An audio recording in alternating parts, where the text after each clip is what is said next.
Hi, Mrs. Dickey, how are you? Thank you. She knew exactly who you are. Jessica knows her local community, and more importantly, the people in it who struggle to access the care they desperately need. People like Jabber. I have heart problem. I have open heart surgery.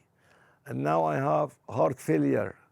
I have a chest, sore, very, very bad.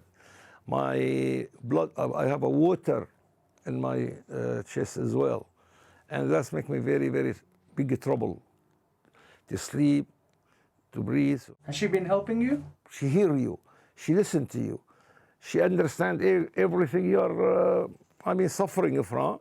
And she called even the doctor. He gave me, what they call it, permission to stay home, and they send me the blood test to get it from here as well. And that's really, I appreciate it. I couldn't walk properly. I couldn't go to the clinic, even here near me. I couldn't.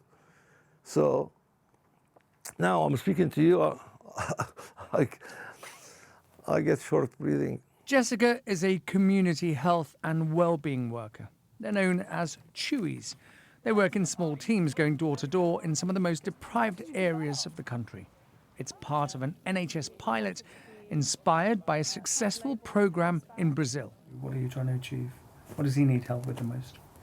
I would say help with just making his life easier. He's struggling with his mobility. He needs a designated disabled bay. Mr. Dakir is struggling to get out to his appointments, and the GP needs a blood test from him. So I was able to speak to the GP, and he's been labelled as temporarily housebound. So the district nursing team can come in now and take the bloods for him at home.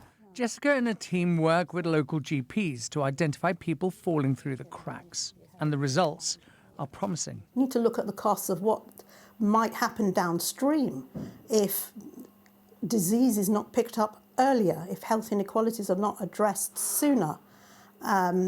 And so there should be potential huge savings down the line. It might take 5 years, 10 years to make a difference. And that's the issue, because obviously governments change within that time.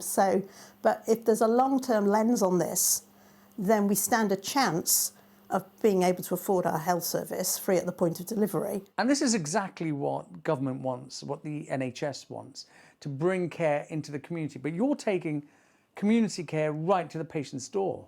Gone are the days where people would come to the GP and the GP is expected to look after anybody and everybody about everything. We can't possibly do that. We're not equipped to do that. The population's expanding and we cannot address all needs. The project is currently being used in 15 neighbourhoods around the country. Here in Westminster, there's been a 7% drop in A&D admissions and an 11% reduction in hospital admissions year on year.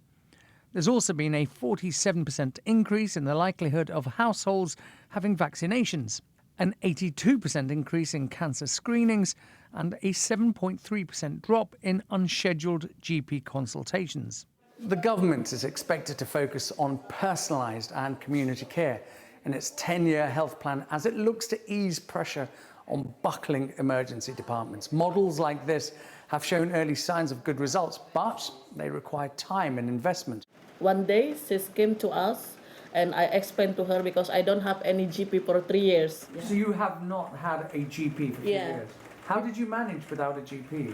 If you fell sick or if you needed medical care, what did you do? I don't have nothing from 3 years. Lilis is originally from Indonesia and now works as a housekeeper in London. One day I feel like, why is get too much headache?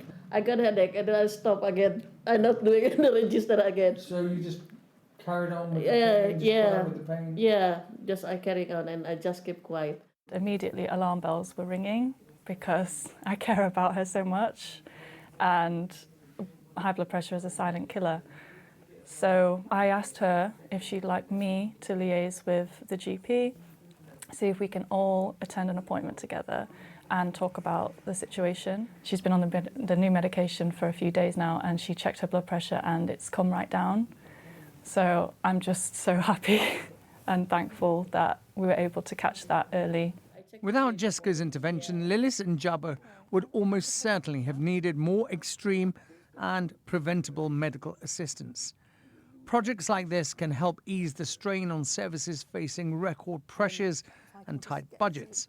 But it can only be an important but small part of a wider NHS plan. Ashish Joshi, Sky News in Westminster.